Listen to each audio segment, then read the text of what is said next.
Olá pessoal, daqui é o Double2 para mais um vídeo para a comunidade Poker Strategy. Desta vez eu resolvi seguir algumas sugestões do pessoal do tópico de vídeos e treinos do Double2 que sugeriram muita coisa. Vou tentar satisfazer esses pedidos, mas começamos por um vídeo ou dois vídeos, ainda não sei, sobre stats. Um, e, e vamos tentar então começar por falar um pouco de stats pré-flop, aquilo que eu uso, porque é que eu uso e como é que eu uso. Vou tentar explicar-vos porque é que é errado muitas das interpretações que eu vejo alguns do pessoal fazer no fórum. É muito comum ver erros de interpretação de stats, principalmente em relação à sample.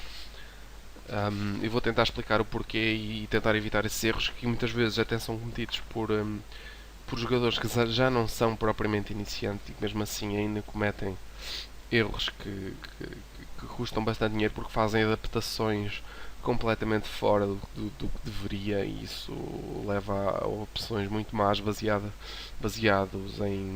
em conclusões erradas, e, e mostra bem como às vezes as stats mais atrapalham do que propriamente ajudam.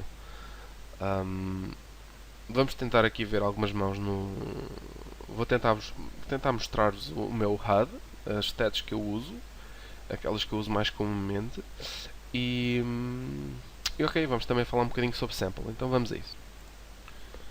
Então, a primeira coisa que eu queria falar é tentar falar um pouco sobre sample e os perigos que vêm daí na avaliação de stats em samples pequenas. Se calhar vou pegar num exemplo que eu mais vejo no fórum que é um erro, que é o seguinte. Vamos imaginar, porque é típico ver no fórum uma jogada qualquer em que o hero recebe uma 3-bet e depois colocam assim, info do adversário. Vamos aqui pegar neste que está no UTG. Sample de mãos 65, VPIP 17, preflop raise 13, 3-bet geral 15.4. A pessoa que colocou a mão utiliza esta informação e conclui que este adversário está a 3-betar muito na mesa e portanto o hero decide dar um call super marginal em 3-bet numa situação que claramente não devia. Onde é que eu quero chegar com isto, pessoal?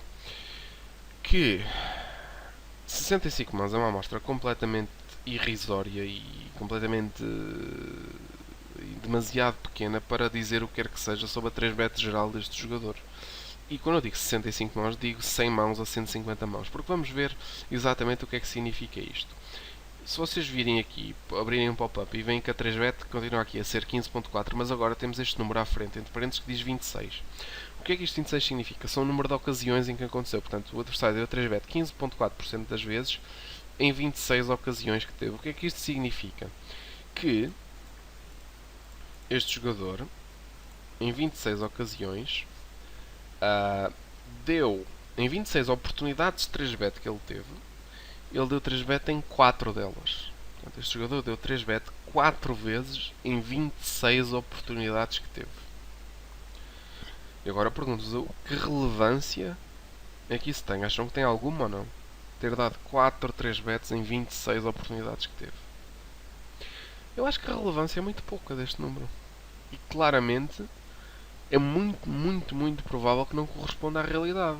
É muito provável que se nós tivéssemos 2000 mãos deste adversário, que ele não tenha uma 3-bet geral de 15%, nem sequer perto disso.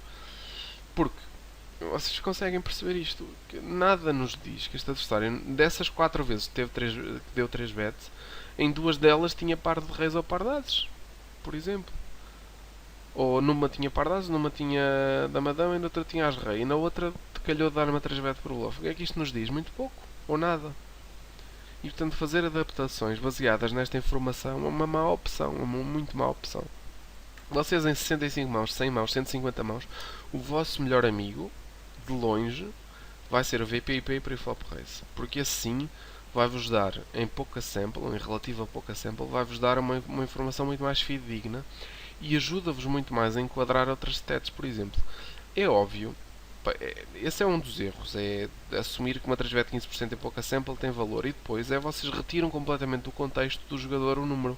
Porque um jogador que tem 17 VPIP e 13 Preflop Raise, obviamente, tem muito mais tendência, este jogador, mesmo em 65 mãos, obviamente, tem muito mais tendência a ser um jogador tight, que vai foldar muitas blinds, que vai dar muito pouca 3-bet, que vai não dar muita luta no pós-flop, etc, etc. Vai ser um jogador NIT, basicamente. E um jogador NIT nunca vai ter uma 3-bet geral de 15%. Nunca. Portanto, se eu tivesse que apostar, eu diria que este jogador a longo prazo, se ele mantiver uns números próximos do EPP pre-flop raise, que é possível que tenha, a 3-bet geral dele vai ser de 4, 5% por aí. E portanto, estar a alterar a maneira de nós jogarmos por causa deste 15% é um erro tremendo, é um erro que se vê com alguma frequência e é um erro que devemos evitar a todo custo, porque isso sim vai nos custar bastante dinheiro. Mais valia não termos stats nenhumas e fazermos o nosso fold com a nossa mão marginal. E como e em relação a isto vê-se muitas outras, é a mesma história para o fold para 3-bet, né? Sei lá, um jogador que também em muito poucas mãos tem fold para 3-bet 100%, então vocês optam por dar 3-bet muito largo porque ele tem fold para 3-bet 100%, mas a amostra é super pequena, não é por isso que vocês têm que fazer essas adaptações tão extremas, certo? E acho que era isso que eu tinha para dizer em relação às samples. Acho que tem aqui um exemplo que é o que se vê mais e é mais comum e vocês têm que ter muito cuidado em relação a isso. E a mesma coisa para o pós-flop de C-bet e fold para C-bet, as amostras são muito importantes. E a melhor maneira de vocês avaliarem se a informação é suficientemente boa ou não é colocarem em contexto. Por um lado é irem ver o número de situações que isso tem e portanto exatamente na realidade o que é que isso significa e tentar perceber se isso é valorizável ou não. Vocês deste 15% significa que este upside deu 4 3-bets em 26 ocasiões. Se é relevante ou não, vocês decidem se é ou não. Mesma coisa com as C-bets, quer dizer, este jogador C-beta 50% das vezes, mas isso no fundo significa que ele C-betou uma vez em 2 ocasiões, isso é relevante? Não, não é nada relevante, é completamente irrelevante, a mesma coisa que o fold para C-bet, 50%, ele em 4 ocasiões foldou 2, que é relevante? Não, não é nada relevante, porque a amostra é muito pequena e são 124 mãos, e não interessa nada, não interessa nada, ok? Então, vamos então passar. Vamos falar aqui um bocadinho de stats pré-flop, daquelas que eu uso e de que forma é que podem alterar um pouco o vosso jogo de acordo com essas stats. Bem, as stats de pré-flop que eu tenho aqui no meu HUD são o VPP pre-flop raise, que são as principais, quer dizer, dá-vos logo uma ideia geral da característica do adversário. Eu acho que vocês nunca se devem esquecer disso quando avaliam outras stats, mesmo de pós-flop. Eu não quero chegar com isto, é um jogador NIT, que seja um 18-14, um 19-15. Vocês devem enquadrar as restantes stats nisso e devem relativizar o valor, porque eu não espero que um jogador de 18-14 esteja a blafar muito no river, quer dizer, não é expectável que assim seja e eu duvidaria de uma stat que me dissesse o contrário. Continuando com as stats pré-flop, tenho o open raise por posição e se vocês tiverem sample suficiente, e é importante terem essa sample, ou seja, por jogarem em fields pequenos e têm muita amostra dos vilões, ou seja, por já terem muitas mãos no limite, ou por terem outros métodos de arranjarem mãos, etc. É importante estes números de terem imediatamente no vosso HUD, porque altera a vossa maneira de jogar, sem dúvida. O exemplo clássico, não é tão clássico, mas um bom exemplo seria o open raise no TG dar-vos mais ou menos a decisão de se devem ou não dar 3-bet por valor com as rei e dama-dama, por exemplo, certo? Portanto, um open raise UTG de 14%, provavelmente vocês não devem dar 3-bet com as rei e dama-dama, certo? É um raise demasiado tight, vocês devem dar call e só devem começar a pensar em dar 3-bet por valor com essas mãos a partir do 16, 17% por aí, certo? Da mesma forma, também vos diz se o adversário abusa do estilo do CO, isso é importante quando vocês estão no botão principalmente. Se o vilão abusa do estilo do botão e depois vocês devem enquadrar isso com um fold para 3-bet. E o open raise na small blind também é importante porque vos diz se o adversário está a tentar explorar que nestes limites, como vocês aliás devem fazer, se se o adversário está a explorar o facto das big blinds desistirem muito perante steal, mesmo que seja da small blind. E portanto, quando são vocês que estão na big blind e um adversário está a dar open raise a small blind 60 e tal por cento, vocês definitivamente devem fazer a vida dele no inferno e devem foldar muito pouco, porque este adversário tem um range muito largo, muito largo, e vocês simplesmente devem foldar muito pouco, seja a dar call, seja a dar 3-bet. Isso também vai depender da interpretação que vocês fazem das stats no pós-flop. Por exemplo, se um jogador como pre-flop raiser fora de posição dá muito check fold, isso é a favor de vocês darem bastante call, não é? No pré-flop podem dar call confortavelmente sabendo que o adversário vai dar muito check fold no flop. Ou se por outro lado o adversário folda muito para 3-bet na small blind, que é este número aqui, se o adversário foldar muito para 3-bet na small blind, quando digo muito será 60% ou mais, eu consideraria alto, então vocês podem dar bastante 3-bet para o bluff. Para vocês construírem um range, isto é um vídeo de stats, mas acho que posso introduzir aqui, não sei se já falei disto antes, mas posso dizer rapidamente que uma boa maneira de vocês calcularem quanto é que têm de defender, imaginem que um jogador está a abrir 60% da small blind e vocês estão a abrir 3 big blinds da small blind, ele tem um open raise de 60% e vocês estão na big blind. Como é que vocês constroem mais ou menos um range de defesa se não quiserem olhar para mais stat nenhuma? Bem, eu diria que vocês devem dar call com uma percentagem próxima deste número, portanto devem dar call com 60% do baralho e devem dar 3-bet entre valores e bluff de 40% desse valor, portanto 40% de 60%, portanto seria devem dar 3-bet, portanto contra um jogador que abre 60% da small blind, vocês devem dar 3-bet de 24% ao próximo disso e devem dar call de 60%, foldando apenas, portanto, uns 16%, estão a ver? É quase não desistir das mãos. Como é que vocês construiriam um range assim? Bem, vamos ver isso rapidamente. E vocês devem estar preparados para dar call com mãos muito fracas, não é? Porque se tentamos aqui descobrir um range de call e 3-bet deste género, então por valor iríamos escolher assim, talvez. Já temos 7, até chegar a 24 ainda vai muita fruta. Teríamos que começar por dar 3-bet com mãos que não estamos confortáveis em dar call. Portanto, seria assim uma história. E já estamos perto disso. Estamos nos 20%, talvez, uma coisa assim. Já estaremos mais ou menos próximos disso. E depois o resto seria calls, não é? Quer dizer, agora portanto, já estamos na percentagem certa, agora tínhamos que completar até atingirmos uns 84. Portanto, call por aqui afora. Call.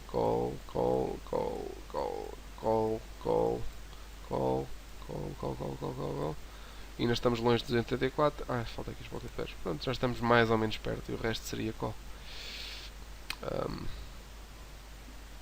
Portanto, ainda estamos longe, mas não estamos muito longe.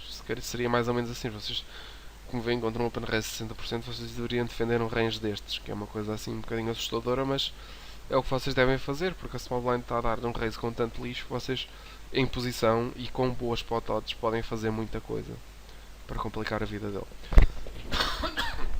Desculpa. Vamos continuar. Estávamos a falar então de open raises.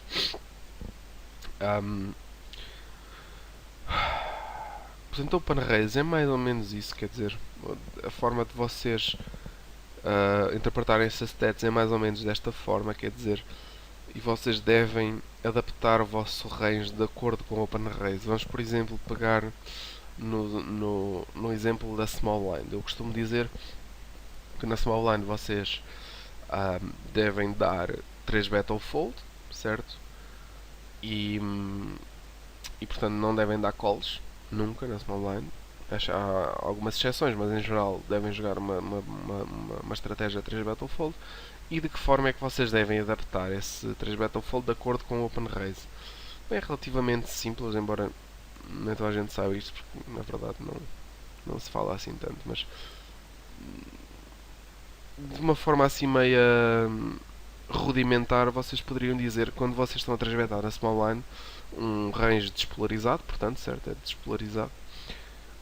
Vocês devem dar 3bet uma percentagem que há de ser próxima de um terço do open raise do adversário. Portanto, se vocês estão na small line e há um open raise do CO e esse jogador tem 30% do open raise do CO, o vosso range correto, teoricamente correto, seria um terço de 30%.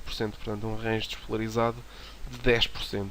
Certo? Um terço de 30 é de 10. Portanto, vocês teriam que chegar ao número 10%. Que é mais ou menos isto. Portanto, o vosso range 3bet na small line versus CO seria um range mais ou menos assim. Se por acaso o adversário até folda bastante para 3bet, é quando digo de foldar bastante para 3bet, será 60% ou mais, aí sim poderiam aumentar o vosso range, talvez assim desta maneira, passar para os 12%, ou talvez para os 13%, qualquer coisa assim, certo? Seria uma boa forma de explorar um fold out para 3bet. Se ele realmente folda muito para 3bet, tipo 70%, então vocês ainda podem explorá-lo mais e aumentar ainda mais, mas isso não significa que têm que 3betar quase todas as cartas, obviamente que não. Mas passar para uns 16% por aí, ou 18%, seria uma boa adaptação. Mas ok, aquela história de na small line 3betar um terço, eu acho que isso é importante. Porque contra o MP, se vocês só vão dar 3bet ou fold, já é mais fácil perceberem que tipo de range é que tem que 3betar. Ok, continuando.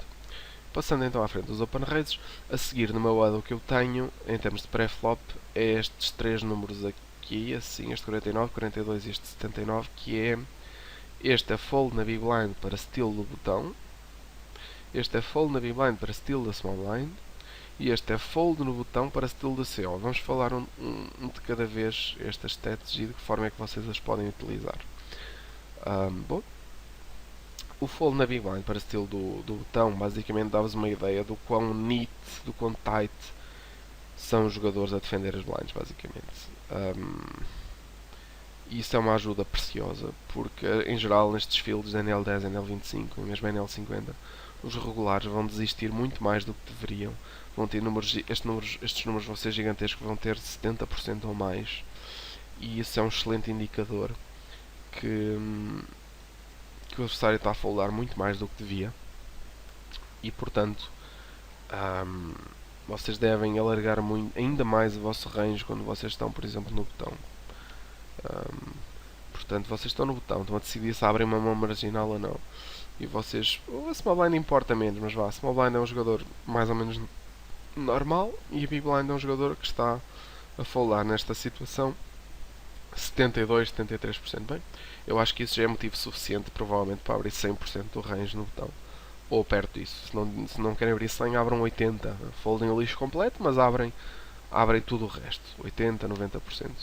Isso parece-me uma boa adaptação, aproveitar essa stat e fazer essa adaptação, porque estão a fazer dinheiro com isso, porque os adversários não defendem tantas blinds e portanto vocês estão basicamente a fazer bastante dinheiro dessa forma. De relembrar que isto é preciso ter sample, obviamente. Uma stat como esta de fold na big blind para estilo botão é preciso amostras muito grandes, de 2000, 3000, 4000 mãos para começarem a ter uma ideia disso. Certo? Vamos ver aqui, por exemplo, pois aqui já passou as 100 ocasiões, obviamente, em 12.000 mãos, mas se colocarem mais pequenos, se colocarem, por exemplo, 2.000 mãos, vamos aqui abrir outra vez, 2.000 mãos. Como vocês veem, 2.000 mãos já começa a não ser tão fidedigno este número, já são apenas 58 ocasiões e portanto estes números começam a ficar mais enviesados, mas de qualquer forma já dá para ter uma ideia em 2.000 mãos. Provavelmente em 1.000 mãos já não é tão fiável. Vamos aqui ver 1.000 mãos. Para 1.000 mãos as coisas começam a ficar bastante menos fiáveis. Portanto, como veem, o número real deste jogador era já não me lembro, confesso, era para aí nos 49, não era? E agora está nos 61, portanto este número já está bastante enviesado, são apenas 31 situações. Já dá uma ideia, apesar de tudo, não está tão longe assim, já vos dá uma ideia razoável que este adversário não é dos que folda mais das blinds, mas de qualquer forma começa a ser já começa a ser menos fidedigno, e isso é bastante relevante. Por exemplo, aqui na 3bet da small blind versus o botão, se vocês virem aqui tem 13%, e se vocês virem as tais 12 mil mãos que tínhamos, esse número passa de 13 para 21%, portanto, como veem, já há um bom enviesamento da amostra, portanto vocês têm que ter cuidado com isso. Ok, já vos expliquei então como é que eu uso esta stat, e a mesma coisa para o CO. Em relação ao CO, se calhar vou passar aqui, em vez de vou saltar aqui este 43, vou passar para este 79, que é o fold no botão para steal do CO. O que é que isto significa? Isto apoia a teoria de que os jogadores nestes limites, e principalmente no zoom, foldam muito o botão para steal do CO. Não defendem e não dão tanto call nem tanto a 3bet quanto deveriam. E se vocês pesquisarem, se vocês tiverem boa amostra, vão ver que a maior parte dos regulares tem estes números altíssimos, tipo 82% ou mais, 82, 83, 84 ou mesmo 85%. O que é que isso significa? Que vocês basicamente podem, entre aspas, roubar-lhe o botão. E portanto, quando vocês não estão no CO e esse jogador está no botão, vocês podem abrir bastante o vosso range do CO e obrigá-lo a foldar o botão dele. E se vocês não sabem, eu relembro-vos que a posição onde nós ganhamos mais dinheiro de longe, onde a nossa win rate é maior, é no botão. E portanto, se vocês tiverem essa oportunidade de roubar o botão para vocês, isso é uma oportunidade excelente para aumentarem a vossa win rate no CO e portanto aumentarem a vossa win rate global de uma forma muito relevante. E portanto, se vocês abrem do CO um range global de cerca de 23%, ou uma coisa assim, 23, 24%, vocês, quando o botão é um jogador tight que está a foldar 82, 83 ou até mais o botão, vocês podem de facto abrir bastante o vosso range e jogar tipo 37 ou 38 ou 39% de open raise no CO. Quanto mais ele foldar, um jogador que folde 90%, vocês ainda mais podem abrir, sem grande problema. Especialmente se as blinds também forem tights, então, porque aí é festa completa. Vocês podem abrir mesmo 40, 50% do CO e vão ter uma abertura lucrativa, simplesmente que os 3 jogadores a seguir a vocês não sabem defender, vão foldar e passar para a próxima mão, vão fazer fast fold e passar para a próxima mão. E vocês devem adaptar-se tanto quanto isto, devem explorá-los ao máximo, e isto é fazer dinheiro. E é aqui que vocês fazem dinheiro, principalmente no zoom, em que o edge é muito mais pequeno, e vai ser aqui que vocês vão aumentar a vossa win rate. Não é fazer fast fold e esperar pelo par de ads, não. Isso aí não é uma boa maneira de aumentar a win rate no zoom, ok? E é dessa maneira que eu aproveitaria esta stat. E é uma stat que eu uso bastante mesmo. E portanto eu acabo por ter um número no CO, eu não, mas este jogador não sou eu, mas o meu número no CO vai ser uma média de um range padrão que eu tenho quando o botão é relativamente ativo ou relativamente normal, não foldo tanto o botão. E números que vão ser muito maiores do que este número que me vai aparecer aqui quando o botão realmente é muito tight. E isso ainda é melhor, porque as blinds vão-vos dar respeito por estarem a dar steal do CO. Eles não se vão a perceber em geral. Vocês estão a abrir mais largo do CO porque o botão é tight. Portanto, eles vão-vos dar o crédito normal do vosso open raise do CO, que é relativamente tight, e portanto vão continuar a foldar bastante as blinds. E isso é bastante interessante. Passando então a este número, que é este 43, que basicamente é o fold na big blind para steal da small blind. E é um número que em geral os adversários têm muito alto. Eu já falei nisto na minha série do ABC ao XYZ, mas vou aqui consolidar esta estatística e tentar dar um bocadinho mais de informação. Então, o que eu disse e volto a dizer é, em teoria, se o adversário folda 62,5%, vocês poderiam abrir com quaisquer 2 cartas na small blind. Mas, na verdade, vocês, mesmo para percentagens mais pequenas do que 62%, vocês podem continuar a abrir quaisquer 2 cartas ou perto disso. Porquê? Porque esse 62,5% pressupõe que vocês perdem sempre o pote quando o adversário não folda, certo? Mas isso na prática não é verdade, porque o nosso adversário não vai defender. Imaginem a vossa pior mão que abrem no small blind. Vamos imaginar que vocês abrem 7-2 offsuit. Essa história do 62,5% pressupõe que cada vez que o nosso adversário entra na mão, nós vamos perder sempre o pote quando temos 2-7 offsuit. Isso não é verdade, porque o nosso adversário não vai dar sempre 3-bet. Claro, quando ele der 3-bet, nós foldamos e ele ganha sempre o pote, é verdade. Mas muitas vezes ele vai defender em call, e quando ele dá call, nós vamos ter alguma equidade, certo? Se nós temos um range, se nós temos esta mão e o nosso adversário tem um range de call da Big Blind versus Small Blind, uma coisa parecida com esta de 20%, certo?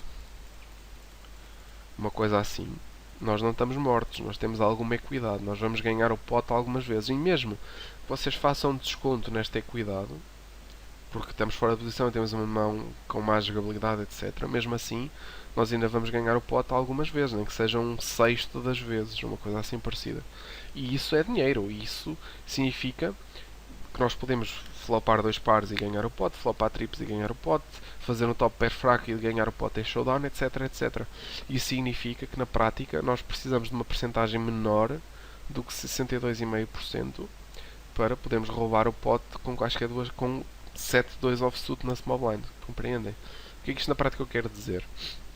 Que o adversário até pode foldar apenas 55% na big blind para estilo do small blind, e mesmo assim nós muito provavelmente conseguimos abrir lucrativamente quaisquer duas cartas.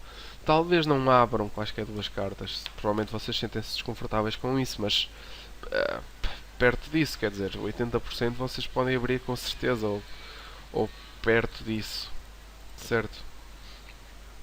Podem abrir tão largo quanto isso tranquilamente. Continuando então na análise dos nossos números pré-flop, vamos então passar para... eu aqui tenho 3-bet geral, que não é uma stat que eu olho muito, sinceramente, porque nós basicamente quando temos sample vamos olhar sempre para a 3-bet por posição, e especificamente, não é só para a 3-bet por posição, não é só olhar para a 3-bet que o adversário dá na Big Blind, não, isso é... eu nunca olho, vou ser sincero, eu nunca olho para esta linha aqui de 3-bet, ou muito raramente olho. Porque este número aqui de 3-bet na Big Blind de 7.4% na verdade significa o quê? É uma média da 3-bet que o adversário dá na Big Blind versus Early Position, Middle Position, CO, botão e Small Blind.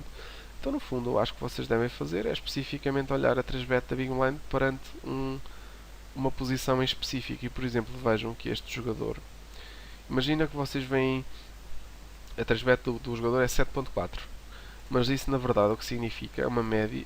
Isso no fundo significa que o adversário está a 3-betar versus o botão 10%, que é mais do que os 7.4, e perante um estilo do CO está a 3-betar 4%, que é muito mais pequeno do que os 7.4, certo? Então significa que vocês podem defender muito mais largo versus 3-bet contra este jogador quando ele está a 3-betar versus o vosso botão, do que perante o vosso CO, porque quando perante o vosso CO ele está a 3-betar muito tight, é muito por valor, e vocês podem foldar muito mesmo, muito. Porque é muito valor, vocês podem foldar muitas mãos lucrativamente, porque estão a explorar uma 3-bet que é muito pequena, e portanto por isso é que é importante ver a 3-bet por posição. Da mesma forma que é importante ver o call por posição. Vocês conseguem definir muito melhor os ranges portanto, e ver call open sozinho adianta muito pouco, não é? Por exemplo, call open na Big Blind 27%, o que é que isso significa na prática?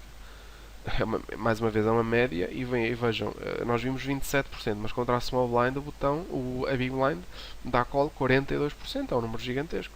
Contra o botão 36%, é bem maior do que 27%, e depois os outros são mais pequenos do que 27%. Portanto, por isso é que é importante ir ver posição a posição se tiverem a mostra para tal.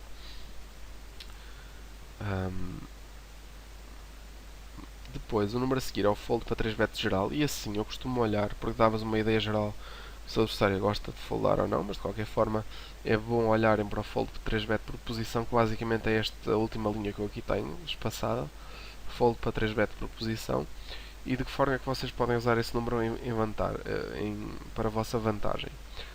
Em geral é o seguinte, folds para 3-bet acima de 60% em geral é um bom indicador que vocês devem dar 3-bet bastante largo, porque mais uma vez, em teoria, em termos matemáticos, vocês precisariam que o nosso adversário foldasse mais do que 66% das vezes para vocês poderem dar 3-bet com um range extremamente largo.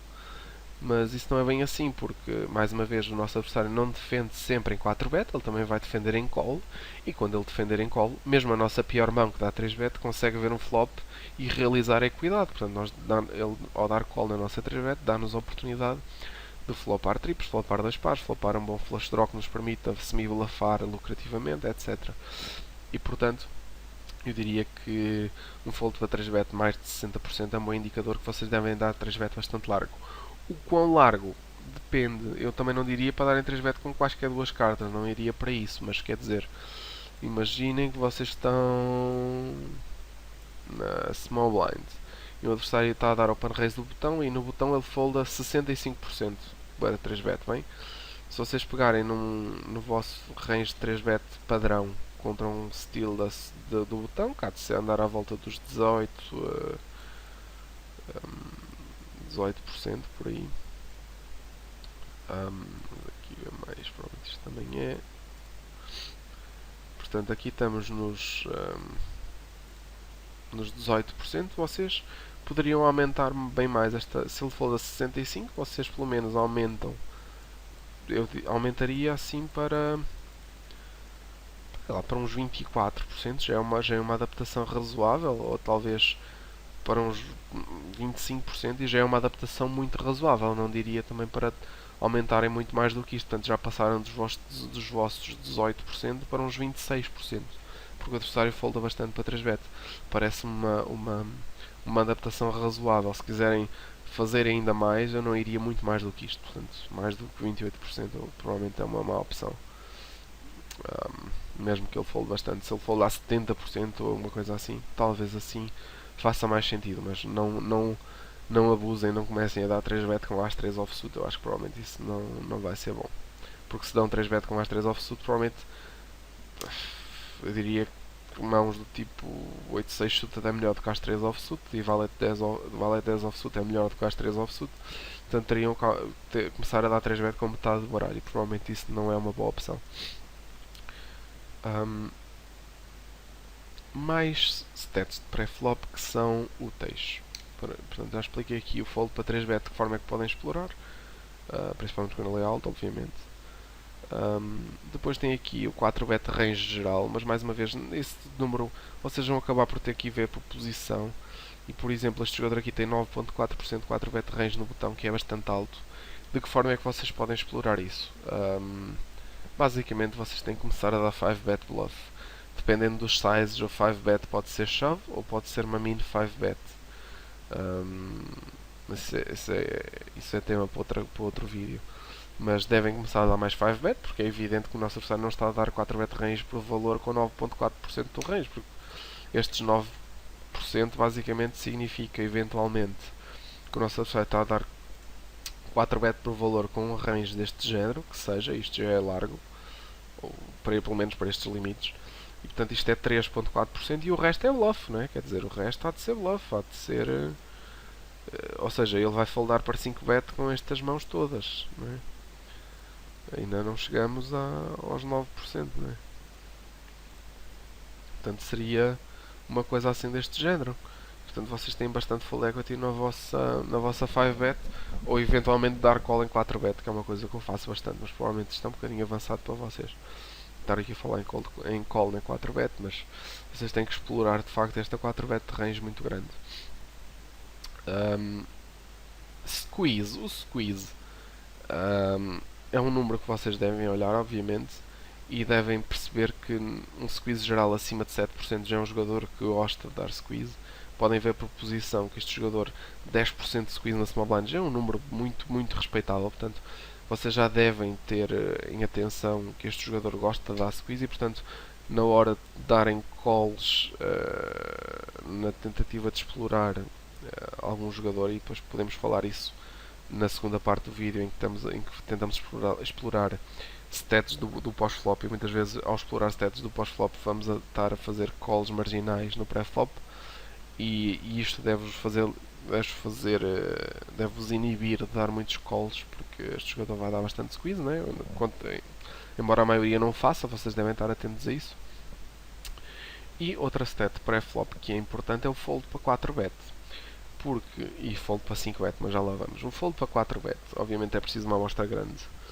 Mas há jogadores que têm uma tendência muito grande de foldar para 4-bet, que são aqueles regulares que já sabem que devem dar bastante re-steal e dar bastante 3-bet nas blinds contra estilo do botão e do CO, mas depois quando recebem 4-bet eles baixam as orelhinhas como meninos e foldam para 4-bet porque não têm a coragem para ir all-in bluff. Então isso significa que vocês realmente podem abusar, aliás como faz este jogador, dá bastante 4-bet bluff tanto no botão como no CO e tanto como na small blind, porque os adversários vão foldar bastante. Qual é que é um número que eu consideraria alto de fold para 4-bet numa amostra razoável? Eu diria que 60% já é um número alto. Portanto, um jogador que tem um fold para 4-bet geral de 60% ou na posição 60% significa que ele está a foldar para 4-bet bastante mais do que deveria. E, portanto, vocês devem considerar seriamente dar bastante 4-bet bluff contra ele. Vai ser bastante lucrativo. E agora a questão é quanto é que vocês devem adaptar. Mais uma vez, vocês não devem abusar dessa situação. Imaginem que em determinada situação, o vosso range padrão de 4-bet bluff seria uma coisa assim. Seria, sei lá, seria estes 4%. Isso já é demais. Seria 3% de range de 4-bet fold. Bem, um jogador que folda então contra um jogador que folda para 4-bet 60%. Bem, eu acrescentaria algumas coisas, mas não iria abusar demasiado, não iria dar 4-bet fold. Se calhar não consigo perceber se quiserem dar com todos os AX off, mas quer dizer, não vão dar 4-bet fold com valete 8 offsuit. Isso seria uma adaptação gigantesca, porque se dão 4-bet fold com valete 8 off, significa que têm que estar a dar 4-bet fold com 30% do range, o que é completamente impensável. Portanto, vocês devem pegar no vosso range padrão de 4-bet fold.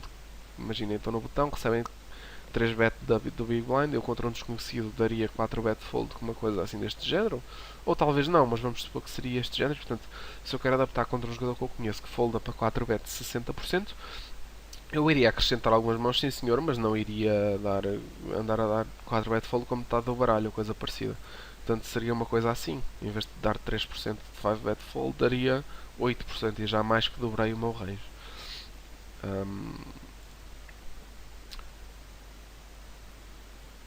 O fold para 5-bet é um número, acaba por ser um número que precisa de uma amostra gigante. Nós temos 12 mil mãos deste jogador e mesmo assim não temos uma amostra que possamos falar sobre fold para 5-bet. Mas basicamente fold para 5-bet de 50% ou mais significa que o adversário está a foldar muito para 5-bet, e isto provavelmente vai se aplicar muito principalmente ao botão, não é? Quando o adversário dá muito a 4-bet, depois vai foldar muito para 5-bet, e quando vocês têm a amostra este fold para 5-bet no botão, vai ser um bom indicador que o adversário vai foldar muito para 5-bet, e significa que vocês vão ter que começar a dar 5-bet, seja shove, quando os sizes dos bets pré-flop obrigam a um 5-bet shove, ou um 5-bet fold, e esses ranges devem variar, não é? Um 5-bet shove vocês devem preferir muito mais pocket pairs, obviamente, que têm boa equidade contra uma equidade razoável contra o range de call do vosso all-in do adversário, enquanto quando vocês estão a dar 5-bet sem ser all-in, e um 5-bet sem ser all-in no máximo será para uns 32, 33 big blinds para flop, vocês preferem mãos que tenham blockers, obviamente, que têm que ser mãos que é muito mais preferível ter um blocker e diminuir as combinações de value da mão do adversário. Ok, o vídeo já vai longo, eu acho que terminei em relação às stats do pré-flop. Espero que tenha sido útil. São estas mais ou menos as stats do pré-flop que eu uso. No próximo vídeo vamos tentar então falar sobre stats do pós-flop e como podemos explorar os adversários em relação a isso. Até à próxima então, Double 2 para a Pogo Strategy.